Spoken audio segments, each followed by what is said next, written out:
Undoubtedly, you've seen it if you're in the Tillamook area. It's the Tillamook Rock Lighthouse, built in the middle of the ocean back in 1880 on its little rock island. It is a key part of local folklore. And many say the spirits of the dead still roam the grounds. Yeah, our Jennifer Dowling takes you to the rock to investigate its storied history and the condition of the mysterious outpost.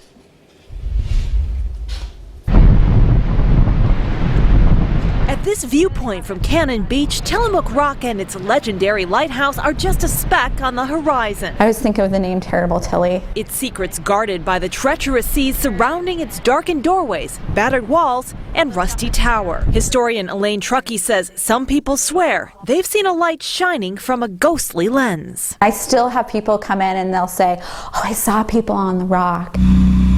To start unlocking its secrets, photographer Adam Thompson and I geared up in special suits for a 2-hour, 25-mile trip with the Coast Guard. Don't go there without being able to call for help. Tillamook Rock sits about a mile off the Oregon coast. This is very isolated and hard to get to. First impressions when I came close to it a few years ago was it was haunted. I wouldn't want to be any closer than this.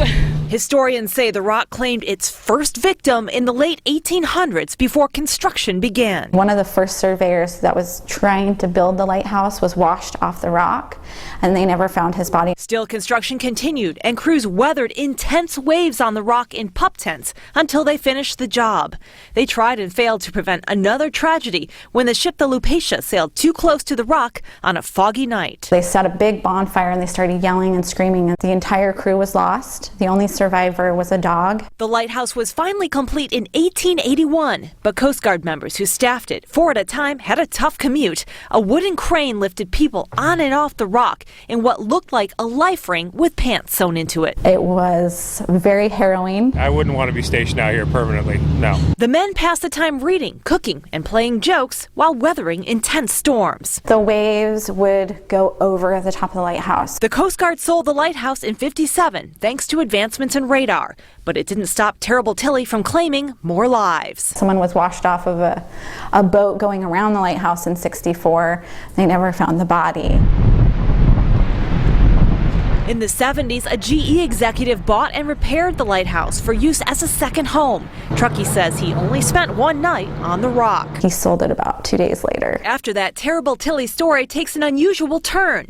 State records show that in 1979, a group of investors led by local real estate broker Mimi Morissette bought it for $50,000. Their plan, to build a cemetery called Eternity at Sea. People paid around $1,200 for a space to store their ashes in a columbarium.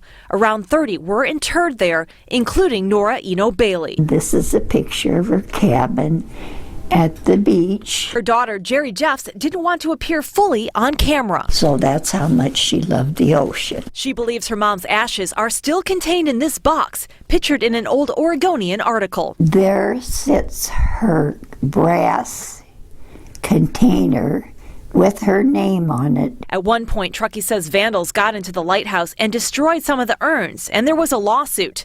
The Oregon Mortuary and Cemetery Board also investigated, ultimately denying the owner's attempt to renew an already expired operating certificate. I don't want her sitting out there in that rotten place, to tell the truth. Drone video given to us by Geist View shows missing doors, the interior dirty from seabirds and battered by storms. A number of complaints to Oregon's Department of Justice followed. People who arranged to be placed there after their death, and some family members were asking for refunds. I wish she wasn't there, but I don't know what to do about it. Getting Nola's ashes back would be difficult. The island is part of the Oregon Islands Refuge.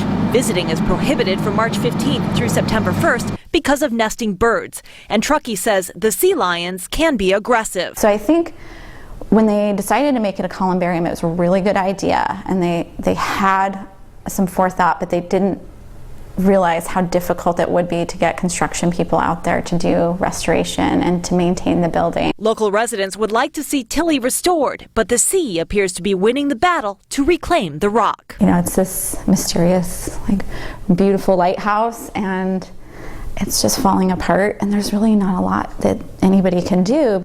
Jennifer Dowling, KOIN 6 News.